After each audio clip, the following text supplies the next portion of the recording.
Harry Brook's heroics in vain as New Zealand triumph in Mount Maunganui thriller under the bright Bay Oval skies and against the howling coastal wind. Harry Brook produced an innings for the ages, a masterpiece of defiance, precision, and audacity. Yet somehow, England still contrived to lose.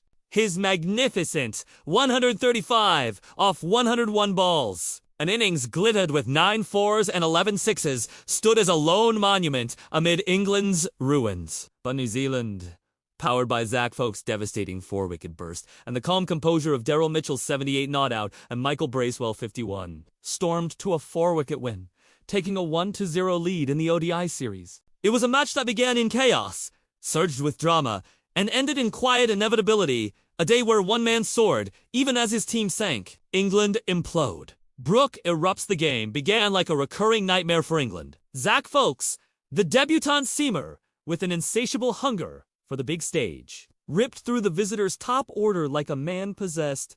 Within 32 balls, England were 10 for 4. Jamie Smith bowled by Matt Henry's very first delivery. Ben Duckett fending outside off. Joe Root bowled by a seeming beauty.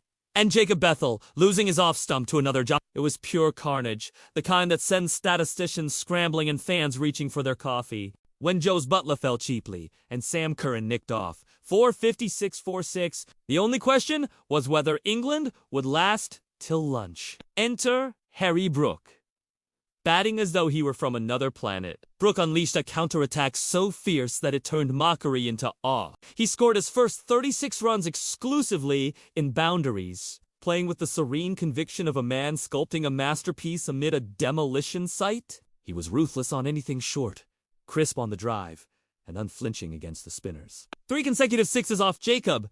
Duffy brought up his century in just 82 balls, and by the time he was dismissed for one, England had clawed to 223, all out, a total that seemed improbable just an hour earlier. Brook's knock accounted for over 60% of England's runs, breaking Robin Smith's 1993 record for the highest percentage contribution in a completed England ODI innings. If ever a lone warrior deserved victory, it was him. New Zealand's bowlers strike gold. Folks, in just his debut ODI, finished with 4 for 41.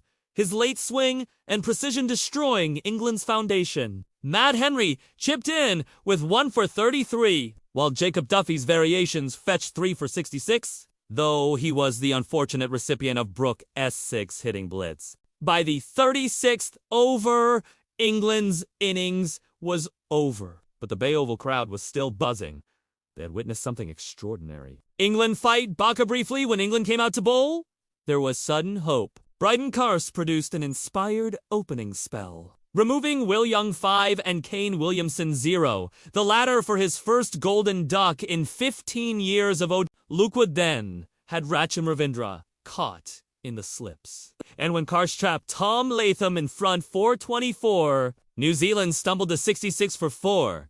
But just as England's dream flickered, Daryl Mitchell and Michael Bracewell snuffed it out. Mitchell and Bracewell turned the tide. Their 92-run 5th-wicket stand was a clinic in composure and risk management. Bracewell was inventive, reverse sweeping Rashid and finding gaps at will, while Mitchell was measured, patient early, punishing late. Bracewell's runnable 51 ended via a needless run-out, but Mitchell carried on, unfazed. His 78 not out off 91 balls was an anchor's knock, soaked in maturity, sealed with a 6-over backward square to finish the job. New Zealand reached 224 for 6 in 36.4 overs, winning with 80 balls to spare. Post-match takeaways: Harry Brook, 135, 101, 9 fours, 11 sixes.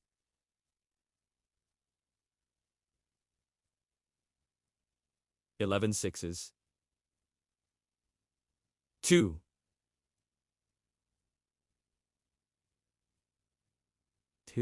A new national record. Zach Folks, 4 for 41 on debut. Dream starts for the Daryl Mitchell. 78 asterisk. Matchwinning.com under pressure. Bryden Carse, 3 for 45.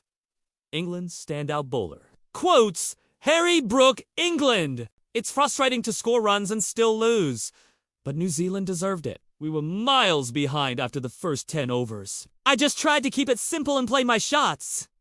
Darrell Mitchell, New Zealand. Brook was unbelievable. Honestly, we were just glad he ran out of partners. But credit to folks. He set the tone perfectly. Big picture. This wasn't just a match, it was a microcosm of England. SOAD.